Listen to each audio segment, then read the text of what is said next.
Bonjour, je suis Mathilde Guénégan, je suis journaliste au service politique de TF1 LCI et avec David qui est derrière la caméra, nous vous emmenons aujourd'hui dans les coulisses de la fabrication de l'information, comment sont fabriqués nos journaux télévisés.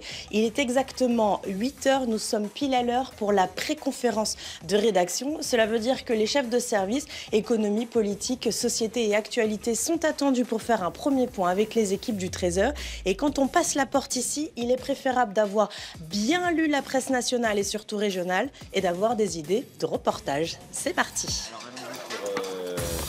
Sur Donald Trump. Tout paraît simple, tu vois. Il signe des décrets, il change son stylo, il le balance dans la foule. Il est tout seul face aux Américains. Il est tout seul face aux Américains, il balance son stylo et d'un claquement de doigts, voilà. L'Amérique change. Ok.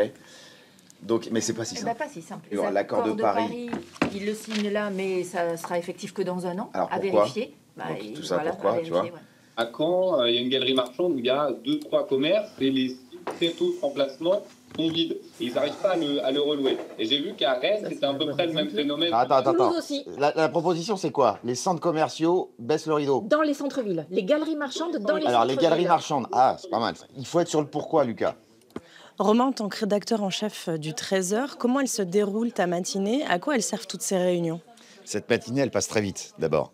Parce qu'on a tous une horloge dans la tête, parce qu'à 12h58, le générique du journal démarre. Il faut qu'on soit prêt forcément. Il y a une actualité qui, parfois, s'impose à nous, qui est un peu évidente. Donc, on essaie d'apporter un peu notre patte, d'apporter notre plus-value, et de garder cette ligne éditoriale propre au 13 h qui est cet effet miroir. C'est-à-dire que les gens qui nous regardent doivent se reconnaître dans ce qu'on leur propose. Ensuite, il y a effectivement des sujets qu'on écarte parce que on l'a fait la veille, parce que on se dit que c'est pas forcément une priorité du jour.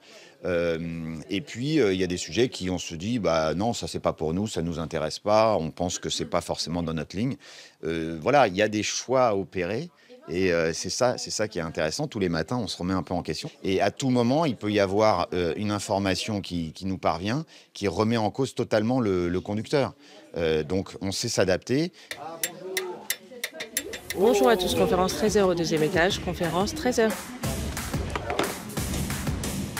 Ici, nous arrivons dans la plus grande salle de la tour TF1, c'est la salle de conférence et tout le monde est invité, les reporters, les JRI, les caméras women et les caméramans, le réalisateur, la chef d'édition, la chef des infographies et de la documentation et des archives. De Dijon. Oui, mais ça n'a rien à voir.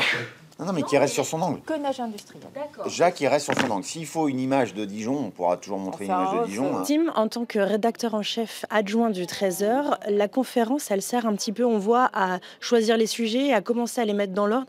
Qu'est-ce qui est l'ADN du 13 h? Comment vous choisissez quel sujet passe en premier? Ce à quoi on s'attache, c'est d'essayer déjà de traiter l'actu, mais on a toujours le prisme de rapport, on dit, d'essayer de le ramener aux gens, c'est-à-dire expliquer telle décision, typiquement là, l'annonce qui a été faite par la ministre sur les retraites, qu'est-ce que ça va changer concrètement pour ceux qui sont éventuellement concernés. Les suites de Trump aux États-Unis, les premières décisions, on va essayer aussi d'expliquer en quoi nous, les Français, on va être éventuellement touchés, même si c'est pas sûr. Chaque jour, il y a des journalistes de la rédaction qui sont désignés de permanence. Leur rôle, c'est d'être à disposition pour fabriquer les sujets d'actualité, les sujets du jour qui n'étaient donc pas prévisibles. Exemple avec Eva. Tu es journaliste au service économie et tu as eu la chance aujourd'hui d'avoir un sujet qui n'était pas prévisible. Est-ce que tu peux nous expliquer en quelques mots de quoi il s'agit et quelle est ta mission? Qu'est-ce que tu fais le matin entre le moment où on te donne le sujet et le moment où il sera diffusé? On nous a donné le sujet à 8 h et là, dès 8 h 30, on passe des coups de fil. On nous a demandé un sujet sur l'augmentation du prix des assurances dans plusieurs villes en France, donc assurance auto, assurance habitation. On va essayer de savoir là où augmente le plus les prix des assurances. On a nos collègues à Nice qui vont nous tourner ce qu'on appelle des éléments pour trouver des exemples, pour illustrer ce reportage-là avec des Français pour lesquels les assurances augmentent. Oui, c'est ça, exactement. Et c'est dans la foulée. Donc là, nous, avec Ahmed, on va tourner une interview en visio, puisqu'on ne peut pas rencontrer malheureusement la personne qui a fait cette étude-là sur les prix des assurances. Ça va très très vite. Il faut essayer d'aller le plus vite possible, de ne pas perdre de temps. Comment on explique ces telles hausses? Au cours de ces dernières années, l'environnement, la planète, ont subi de plus en plus de catastrophes naturelles. Et donc cette répétition, année après année. Ahmed, quel est ton rôle là sur cette mission? Comme l'interview est en visio, c'est un peu compliqué. Du coup, toi, qu'est-ce que tu vas faire? Alors mon rôle là, c'est de le filmer en plusieurs plans pour montrer qu'il est en train de parler avec quelqu'un. Et après, on va l'utiliser dans le reportage. Ici, nous entrons dans le cœur du journal du 13h. C'est la régie de TF1. C'est toujours très impressionnant quand on la découvre. Il y a des centaines d'écrans et il y a une vingtaine de personnes qui, à chaque journal, est mobilisée, que ce soit en termes de son, de réalisateur, de caméraman. Mais il y a aussi le chef d'édition. On va vous la présenter, c'est Mathilde aujourd'hui. Voilà un petit peu le vaisseau amiral du journal télévisé de TF1. Ici, vous avez Catherine. Catherine, elle est opératrice synthé. Ça veut dire qu'à chaque fois que vous voyez quelque chose d'écrit, le nom des personnes par exemple et leur fonction, eh bien, il est toujours vérifié par Catherine parce qu'il ne faut absolument pas faire de faute d'orthographe pour le journal. Juste à côté d'elle, vous avez le réalisateur aujourd'hui, c'est Franck. Le réalisateur, c'est lui qui va décider à quel moment et quelle caméra est utilisée. C'est lui qui a la charge de mettre en direct toutes les images. Il communique, vous le verrez, avec la présentatrice dans l'oreillette pour à chaque fois bien vérifier qu'elle regarde la bonne caméra et qu'elle est prête pour la suite du journal. Tu vas faire celle que tu as prévue, et 3-2. Bon, on a une pression, parce qu'on a quand même 5 millions de personnes qui nous regardent, donc Puis, quand tu es réalisateur, c'est à la fin de la chaîne, c'est toi qui as les mains sur les boutons, donc tu as tout le boulot de la rédaction et tout ça, que tu sens tout ça derrière, et que ton boulot, c'est que ce soit super propre, donc il faut rester zen. Et donc là, c'est les répétitions avant le JT. Là, on vérifie justement tous les habillages, les calages, si ça va bien au rédacteur en chef, parce que c'est le rédacteur en chef qui reste le patron. Hein. Marie-Caroline, ça fait 8 ans que tu es au son, au JT de TF1. Toi, comment ça se passe avant le JT? Qu'est-ce que tu dois préparer? Alors avant le JT, j'ai beaucoup de répétitions à faire. Je fais des tests avec tout ce qui est micro pour entendre les présentateurs ou les invités. Et je fais des tests de plateau pour voir les sonos, ce qu'ils entendent, etc. Ensuite, une demi-heure à peu près avant le JT, je vais équiper le présentateur de ses micros et de ses oreillettes. Est-ce que tu peux nous expliquer un petit peu tous les écrans que tu as, à quoi ça correspond, comment tu arrives à t'y repérer là-dedans? Et alors ici, on a le retour de l'ensemble des caméras qui sont sur le plateau. On fait la partie étalonnage colorimétrique au niveau des caméras. Et donc c'est ça les manettes que tu as devant toi, ça te permet de régler la couleur et ajuster vraiment l'image? Tout à fait, exactement, oui, tout à fait. Tu nous montres, on peut avoir un exemple? Oui. Alors ici, on a le réglage de l'ouverture, le diaph, les niveaux de noir au contraste, et après, si on regarde, éventuellement la colorimétrie, et l'objectif étant de raccorder l'ensemble des caméras pour que ce soit fluide lorsque le réalisateur les commute sur son mélangeur. Mathilde, tu as un poste qui n'est pas très connu du grand public, tu es chef d'édition et pourtant tu es la femme orchestre, tu es vitale à ce JT. Est-ce que tu peux nous expliquer un petit peu quel est ton rôle? C'est ça, c'est un chef d'orchestre. Mon rôle, c'est de préparer le JT en amont avec les éditions, 13h, 20h.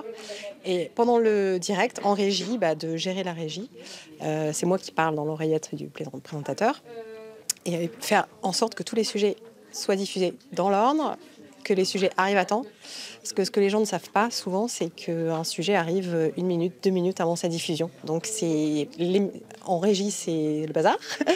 Et il faut que ça reste calme pour le présentateur, qu'il soit rassuré et que tout se passe bien pour lui et que rien ne se voit à l'antenne.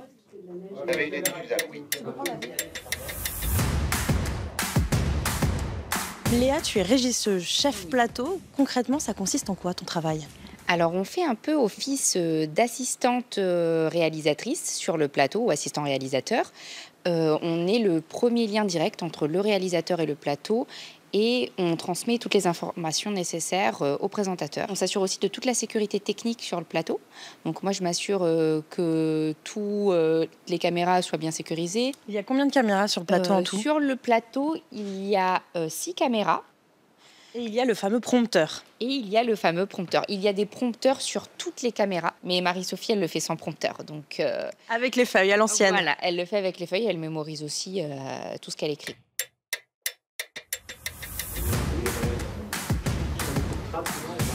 Là, nous sommes en salle de montage. Dans chaque salle, il y a un rédacteur. On retrouve Eva, que nous avons vue tout à l'heure, et Serge, qui est le monteur. Leur rôle, ça va être de choisir les interviews, les images qui vont être diffusées et surtout de préparer un reportage le plus clair et le plus précis possible. Et entre midi et 12h30, c'est le moment où les chefs passent pour faire le point. Deuxième partie, c'est l'assurance auto. Ok. Et au niveau de l'équilibre, ça fait quoi? C'est 2 tiers, 1 tiers Ouais. Là, on est en train de faire ce qu'on appelle le dérush. Là, par exemple, l'interview qu'on a faite tout à l'heure de notre expert, on l'écoute un petit peu en accéléré pour aller plus vite et on choisit les meilleurs moments. On va essayer de voir là où il est le plus clair. Serge, tu es monteur depuis 25 ans à TF1. Toi, comment tu choisis les images que tu vas mettre dans le reportage? Eh ben, en fait, j'essaie de co-construire avec le ou la journaliste le sujet, de l'accompagner dans ses explications pour que ce soit le plus clair, le plus didactique possible. Tu peux nous donner un exemple du début du sujet? Parce que alors, sur les assurances, c'est pas les sujets qui sont les plus faciles à illustrer en termes d'image. Tu es d'accord avec moi? Alors effectivement, là, on a une personne qui nous montre ses factures. Le choix, en fait, j'ai pas vraiment beaucoup de choix, en l'occurrence, sur ce sujet-là. Voilà, j'accompagne du mieux possible ce que dit le texte de la journaliste. Là, nous sommes au mix et là, on retrouve Eva. Eva, elle a terminé d'écrire son reportage et là, elle va rentrer en salle de mix pour enregistrer sa voix. En 4 ans, Frédéric a vu ses cotisations annuelles d'assurance augmenter de 100 €. Une fois que le sujet est monté et mixé, il reste un passage obligatoire et ça va être ici, la salle de visionnage, puisque chaque sujet du JT est au final regardé et validé par 4 à 5 personnes pour s'assurer qu'il n'y ait pas d'erreur, de faute, d'incorrection. Donc c'est souvent qu'on a des modifications.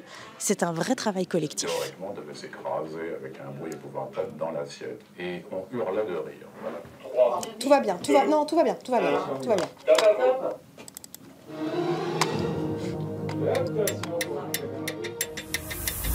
Il est 13h42, Marie-Sophie. Toi, au début de ton journal, c'est quand même assez calme. Tu vois pas forcément tout ce qui se passe au visionnage en régie. Quand il y a des sujets qui ne sont pas là, toi, tu es un peu dans une bulle quand même. Exactement. Tout est fait pour nous préserver, nous, présentateurs, et pour que tout se passe bien pour le téléspectateur, pour qu'on ne fasse rien ressentir aux téléspectateurs. Donc, il y a effectivement 2 mondes. La régie, où c'est bouillonnant, et le plateau ici, où tout est calme.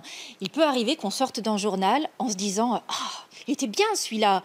Et là, je vais les trouver tous liquides parce qu'ils ont couru, parce que tout a été compliqué, parce que les sujets sont arrivés au dernier moment. Mais moi, on ne m'a rien fait sentir. Et alors, comme c'est toi la présentatrice, je te laisse le mot de la fin. Le mot de la fin, c'est choisissez bien vos sources d'information. Voilà, informez-vous, oui, c'est important, mais pas n'importe où et pas avec n'importe qui. Choisissez. Merci beaucoup.